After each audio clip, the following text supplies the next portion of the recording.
John William Wall was a British writer known under the pen name Sarban. He was born in 1910 in Mexborough, Yorkshire, the son of Great Central Railway passenger guard George William Wall and Mary Ellen Moffat. He attended Jesus College, Cambridge, studied Arabic and took the consular service examination before becoming a diplomat.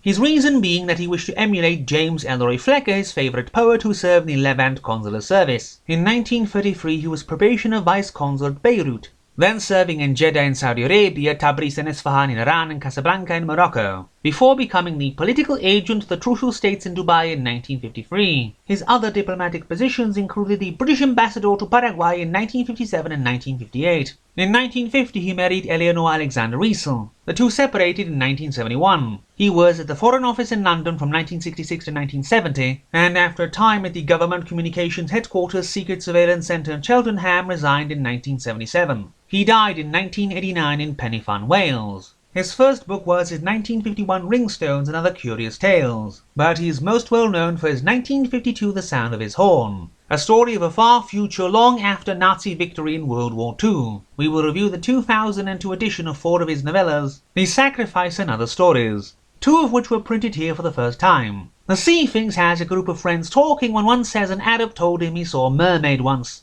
Now this Arab, Ali Hamdani, is as imaginative as sandpaper, so one of them takes his word for it, because some years ago he was living in Confida and knew this man, and also knew another man named Colombani, who drove a ship to some haunted islands and was found there raving and plugging his ears, before jumping back overboard, closed over by willing arms in the deep. Number 14 concerns Charles Pottinger's wife Constance, and the story of how many years ago her sister Shirley was lured into the house of Guyanese immigrants, the Guyats, because the disabled daughter Ellen loved to see Shirley in the papers. Moving in with the Guyats, Shirley is seen performing strange pigeon murdering rites at night in Ellen's room, and as Shirley gets more and more tired, Ellen starts to heal her deformities, all on her own, before Shirley disappears and the Guyats move back to British Guyana. Then the police start digging up the floor. In The Sacrifice, Frances breaks with her fiancé and goes on a walking tour, lodging in a house whose family fled a murderous sectarian revolution in an Indian state in 1905, and whose crazed niece is obsessed with a 300-year-old statue made by an artist murdered for seeing the forbidden rites.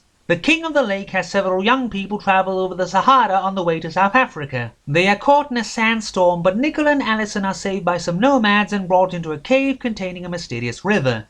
Then a mysterious man from behind a screen tells them the legend of Tathnarzuk, the deformed son of King Hazroar, and how Herali, the beautiful daughter of Zubar, King of Mauritania, mocked him and called him a toad when he came to ask her hand as per the oath between Zubar and Hazroar. Tathnarzuk leaves but is pursued by Herali, who would torture him for the insult his suit brought her. But he calls upon the jinn and captures her, putting her in a frog suit and harness, and makes her spend the rest of her life living as a water mare, carrying him over the waters of his lake.